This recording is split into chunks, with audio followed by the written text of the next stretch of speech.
2029 నాటికి రాజకీయం ఎలా మారబోతుంది? డీలిమిటేషన్, విమెన్ రిజర్వేషన్, ఈ రెండు ఆస్పెక్ట్స్ మన పొలిటికల్ ల్యాండ్స్కేప్ ని, ఫలితాన్ని, రాజకీయాన్ని అన్నిటికీ మించి భవిష్యత్తుని మార్చబోతున్నాయా? ఇదిగో ఇలా ప్రముఖంగా హోర్డింగ్లు ఏపీలో ఆల్రెడీ ఎందుకు కనపడుతున్నాయి? కారణం ఏంటి? డీలిమిటేషన్ ఎవరికి అడ్వాంటేజ్ కాబోతోందో, ఎవరికి ఊహించని ఎదురు దెబ్బలా తగలబోతోందో రెండు అంశాల ఆధారంగా చూద్దాం. మరో కొన్ని నెలల్లోనే జనాభా లెక్కలు పూర్తి చేసి డీలిమిటేషన్ ప్రాసెస్ మొదలవుతున్న రాష్ట్రం. ఇప్పుడు ఈ రెండు అంశాలు తెలిస్తే గనక అవునా రాజకీయం ఇలా ఉండబోతోందా అని ఖచ్చితంగా సర్ప్రైజ్ అవ్వడం ఖాయం. మరి డీటెయిల్స్ ఏంటో చూద్దామా? నేను చెప్పబోతున్న ఈ రెండు డైమెన్షన్స్ మీద మీ అభిప్రాయాన్ని కామెంట్ చేయండి, డిస్కస్ చేద్దాం. అన్నట్టు కామెంట్ చేసిన తర్వాత అదే సెక్షన్లో మీరు జస్ట్ ఇలా హారిజంటల్గా స్క్రోల్ చేస్తే మీకు హై పాయింట్స్ అని ఒక ఆప్షన్ వస్తుంది. ఆ హై పాయింట్స్ని క్లిక్ చేస్తే గనక ఈ కంటెంట్ని ఎక్కువ మందికి రీచ్ క్రియేట్ చేసిన వాళ్ళు అవుతారు. So please do cooperate. Comment చేయడంతో పాటు హై పాయింట్స్ కూడా ఇవ్వండి. This is Keytalks request. Delimitation గురించి పార్టీలు మాట్లాడుతూ ఉన్నాయి. 2029 నాటికి 263 సీట్లు కాబోతున్నాయి అసెంబ్లీలో అనే యాంగ్జైటీ, క్యూరియాసిటీ. అవునా అనే ఆశ్చర్యం అందరిలోనూ ఉంది కదా. 50% సీట్లు పెరుగుతూ ఉన్నాయి. ఇప్పుడు సింపుల్ మెజారిటీకి ఎన్ని సీట్లు అయితే కావాలో సరిగ్గా అన్ని సీట్లు కొత్తగా రాబోతున్నాయి. డీలిమిటేషన్తో నియోజకవర్గాల సంఖ్య పెరగడంతో పాటు ఇలాగా సరిహద్దులు కూడా మారి ఇలా కొత్తగా కాన్స్టిట్యున్సీలు పుట్టుకురావడం అనేది ఈ మధ్యకాలంలో చూడని పరిణామం. వైఎస్ఆర్ హయాంలో డీలిమిటేషన్ జరిగినా గానీ నెంబర్ మాత్రం యథాతథంగానే ఉంది కదా. నియోజకవర్గాల పేర్లు మారిని, కొన్ని నియోజకవర్గాల్ని కలిపి కొత్త నియోజకవర్గాల్ని ఆవిష్కరించడం చూసాం. అంటే డీలిమిటేషన్ కూడా ఈసారి విభిన్నంగా ఉండబోతోంది. మరి దీని ప్రభావం ఎలా ఉంటుంది?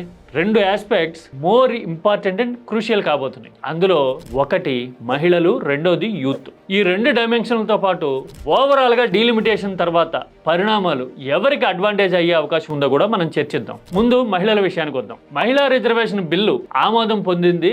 అమలు మాత్రం 2034 నుంచి అని మొదట అనుకున్నాం కదా. కానీ కేంద్రం ఇప్పుడు మనసు మార్చుకుని 2029లోనే డీలిమిటేషన్ తో పాటు విమెన్ రిజర్వేషన్ కూడా అంటా ఉంది కదా. అంటే 33% అంటే మూడో వంతు. ప్రతి 3 సీట్లలో ఒక మహిళా రిజర్వ్డ్ సీట్ రాబోతోంది అనమాట. అంటే ఈ లెక్కన 80+ మహిళా ఎమ్మెల్యేలని మనం ఏపీ అసెంబ్లీలో 2029 నాటికి చూడబోతున్నాం. అంతే కదా. 133% అంటే మూడో వంతే కదా. ఈ లెక్కన కని విని ఎరగని స్థాయిలో విమెన్ ప్రాతినిధ్యం పెరగబోతా ఉంది. మహిళా ఓటర్లు డెసిషన్ మేకర్స్ కాబోతున్నారు. మరి మహిళా ఓటర్లు డెసిషన్ మేకర్స్ అయితే ఎవరికి అడ్వాంటేజ్? మహిళలే ప్రతిసారి ఎన్నికల ఫలితాలను ప్రభావితం చేస్తారు కదా. అందుకే హామీలు విమెన్ సెంట్రిక్ గా ఇస్తాం కదా. మహిళలకి ఉచిత బస్సు అని చెప్తాము. ప్రతి మహిళకి ఇంటికి వచ్చి ప్రతి నెల 1500 ఇస్తామని చెప్పాము. గత ఎన్నికల్లో కూటమి మహిళల ఓట్లని రాబట్టుకోవడానికి ఇచ్చిన హామీలు కదా ఇవి. మరి వీటి అమలు సంగతి ఏమైంది? ఆర్టీసీ బస్సులు అంటే ఆల్రెడీ తిరుగుతూ ఉన్నాయి కాబట్టి అందులో కొన్ని బస్సుల్లో మహిళలకి ఉచిత ప్రయాణం ఇచ్చాము. మరి మహిళలకి నెలకి 1500 ఇస్తామన్న హామీ ఏమైంది? ఆ హామీని నెరవేర్చకపోగా P4 అనే కొత్త ప్రచారం మొదలు పెట్టాము. దానికి అనుబంధంగా మహిళల్ని పారిశ్రామికవేత్తల్ని చేస్తాము అని చెప్తున్నాము. పారిశ్రామికవేత్తలను చేయడం అంటే పచ్చళ్ళ తయారీనా, టిఫిన్ సెంటర్లా పెట్టుకోండి అని చెప్తున్నాం. వాళ్ళకి పారిశ్రామికవేత్తలని పేరు పెట్టాం. అంటే ఈ రెండు ఎత్తుగళ్ళు P4 కానీ మహిళా పారిశ్రామికవేత్తలను చేసేస్తామనే ప్రచారం కానీ చూస్తూ ఉంటే ఏమర్థం అవుతుంది? మహిళలకి ఇంకా నెలకి 1500 ఇస్తాము అనే హామీ చెప్తాను చాలా తేలికైందండి. అంతే కదా. మరి ఓటేయడానికి ఆధారం అయిన హామీనే గాలికిపోయిందంటే మరి మహిళల్లో అసంతృప్తి ఏ స్థాయిలో ఉంటుంది? దానికి తోడు 2024 ఎన్నికల ముందు మద్యం మీద తీవ్రమైన ప్రచారం చేసి విచ్చలవిడైపోయింది ఏపీలో అని ప్రచారం చేశాము. ఇప్పుడు పరిస్థితులు చూస్తూ ఉంటే, బెల్ట్ షాపులు విజృంభించిన తీరు చూస్తూ ఉంటే 2024 ముందు పరిస్థితి చాలా బెటర్గా ఉండేది అనుకునే రోజులు కదా. మరి మద్యం విచ్చలవిడైపోతే, సిండికేట్ దోపిడీ ముదిరిపోతే ఎఫెక్ట్ అయ్యేది ఎవరు? ఓవరాల్ గా జనాభా మొత్తం. కానీ ఆ పెయిన్, ఆ ఆవేదన నేరుగా అనుభవించేది మహిళలు కదా. సంపాదించిందంతా తాగడానికి ఖర్చు పెడుతున్నారనుకోండి, తాగొచ్చి నానాయాగి చేస్తున్నారనుకోండి, కుటుంబాలు రోడ్డున పడితే మహిళల ఆవేదన ఏ స్థాయిలో ఉంటుంది? అంటే విధానాలైనా మహిళలకి 1500 ఇస్తామనే హామీలైనా అమలు కాని పరిస్థితి, ఆవేదన ఏపీలో కనబడుతున్న టైంలో డీలిమిటేషన్ అనేది రాబోతోంది. ఇప్పుడు మహిళలకి నేరుగా ప్రాతినిధ్యం ఉంటుంది. మహిళలు నేరుగా డెసిసివ్గా నిర్ణయం తీసుకునే పరిస్థితి వస్తే గనక అది ఎవరికి అడ్వాంటేజ్ అవుతుంది? ఇలాంటి పరిస్థితుల్లో విపక్షానికే కదా. ఇది ఫ్యాక్టర్ నెంబర్ 1. ఇక రెండోది యూత్. యూత్ ఎప్పుడు యాంటీ ఎస్టాబ్లిష్మెంట్ మైండ్ సెట్ తో ఉంటారు. యాంటీ ఎస్టాబ్లిష్మెంట్ అంటే అధికారంలో ఎవరుంటే వాళ్ళ మీద తీవ్రమైన అసంతృప్తితో ఉంటారు. అలాంటి వాళ్ళని ఆకట్టుకోవడానికి టీడీపీ శక్తికి మించిన ప్రయత్నాలు చేసింది కదా. యువగళం పేరుతో పాదయాత్ర చేసేసి యూత్ అంతా ఆకర్షణకి లోనైపోయారు అనే ఇంప్రెషన్ క్రియేట్ చేసింది కదా మీడియాతో.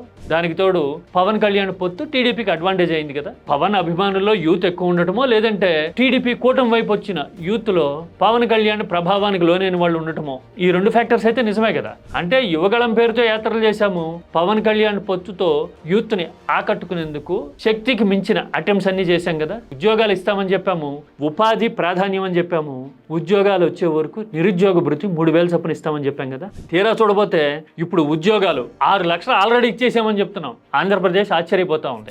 6,28,327 మందికి ఉద్యోగాలు ఇచ్చిన ఘనత చూశారు కదా, అసెంబ్లీలో చంద్రబాబు స్వయంగా చెప్పారు. మరి 6 లక్షల ఉద్యోగాలు ఎక్కడిచ్చారు, కొంచెం ఆ లిస్ట్ చెప్పండి, అభినందిస్తాం ఉద్యోగాలు వచ్చిన వాళ్ళందరినీ అని ఆలోచన గల వాళ్ళంతా ఆనందంతో అడుగుతా ఉంటే ప్రభుత్వం ఎందుకునో సమాధానం చెప్పట్లా. ఎందుకనంటారు? అంతకు ముందే నేషనల్ ఛానల్స్ కి ఇచ్చిన ఇంటర్వ్యూల్లో అయితే 20 లక్షల కోట్ల ఉద్యోగాలు వచ్చేస్తున్నాయి ఏపీకి, 23 lakh crore jobs. 23 lakh crore jobs? ఇలాగా అని చెప్పడం చూసాం కదా. అంటే ఈ అంకెల వెనక అసలు సంగతి ఏంటో ఇట్టే అర్థమైపోతుంది, పెద్దగా ఆలోచించక్కర్లా. ఉద్యోగాల ప్రచారం ఇంత ఉధృతంగా జరుగుతుందంటే నిరుద్యోగ భృతి లేనట్టే కదా. అంటే ఉద్యోగం రాకపోయే, నిరుద్యోగ భృతి లేకపోయే అనే పరిస్థితి ఇప్పుడు ఆంధ్రప్రదేశ్లో యువతది కదా. దీనికి యాడెడ్ గా నేను ముందే చెప్పినట్టుగా యువత మైండ్ సెట్ ఎప్పుడు యాంటీ ఎస్టాబ్లిష్మెంట్, అంటే అధికారంలో ఉన్న వాళ్ళకి వ్యతిరేకంగానే ఉంటుంది ఎక్కడైనా సరే. ఆంధ్రప్రదేశ్ లాంటి రాష్ట్రంలో అయితే ఆ మోతాదు ఇంకాస్త ఎక్కువ ఉంటుంది, ఎందుకంటే కులాలు, ప్రాంతాలు, రాజకీయ ఐడియాలజీ నేరుగా ఉంటాయి కాబట్టి. ఈ లెక్కన యూత్ ఈసారి హామీలు అమలు కాని పరిస్థితి, అలాగే సహజ సిద్ధంగా వచ్చే వ్యతిరేకత, ఈ రెండు కలిమినేట్ అయితే డీలిమిటేషన్లో యూత్ వైపు నుంచి ఇంకెంత ప్రభావం కనపడుతుంది అని అనుకోవాలి. ఎందుకో తెలుసా, డీలిమిటేషన్ జరిగితే 2,30,000 ఓట్లు, 2,40,000 ఓట్లు సగటున ఉండే నియోజకవర్గాల సైజు 1,50,000కి తగ్గే అవకాశం ఉంది. అంతే కదా, నెంబర్ భారీగా పెరుగుతున్నప్పుడు ఓటర్ల సంఖ్య గణనీయంగా తగ్గుతుంది కదా. అలాంటప్పుడు ఈ వ్యతిరేకత అనేది మహిళల వైపు నుంచి అయినా, యూత్ వైపు నుంచి అయినా ఫోకస్డ్ గా పని చేసేందుకు అవకాశాలు ఎక్కువగా ఉంటాయి. అంటే తక్కువ వ్యతిరేక ఓటు కూడా పెద్ద రిజల్ట్ తీసుకొస్తుంది అనమాట. 60-70 ఉంటే గెలిచిపోయే పరిస్థితి ఉంటుంది. అంటే వ్యతిరేక ఓటు స్కాటర్ అయినట్టు పైకి కనపడుతూ ఉన్నా గానీ ప్రతి నియోజకవర్గంలోనూ మహిళలు, యూత్ జనాభా మొత్తంలో 45% పైగా ఉంది కాబట్టి వీళ్లే డిసైడింగ్ ఫ్యాక్టర్ కాబోతున్నారు. వ్యతిరేక ఓటు అనేది డీలిమిటేషన్ తర్వాత రాజకీయ పరిణామాలని శాసించబోతోంది అని అనుకోవాలి. అందుకోసమే ఈ విషయం ఆల్రెడీ అర్థమవుతా ఉంది కాబట్టి ఏపీలో ఇదిగో ఇలా 263 సీట్లకు పెరగబోతా ఉంది నెంబరు.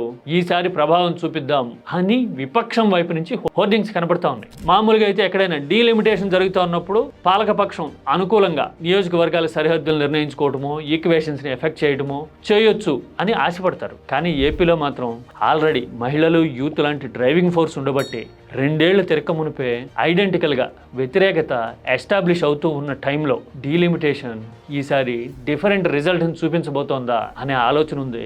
ఆల్రెడీ అదే ఉత్సాహం విపక్షంలో కనపడతా ఉంది. మీరైతే ఏమంటారు? డీలిమిటేషన్ తో ప్రజా వ్యతిరేకత అనేది మరింత షార్పెన్ అయ్యేందుకు అవకాశాలు పెరుగుతాయా? నియోజకవర్గాల సంఖ్య పెంపు ఎలాంటి ప్రభావం చూపించబోతోంది? Any thoughts? కామెంట్ నిర్మాణాత్మకంగా, సబ్జెక్ట్ ఓరియంటెడ్ గా చేద్దాం.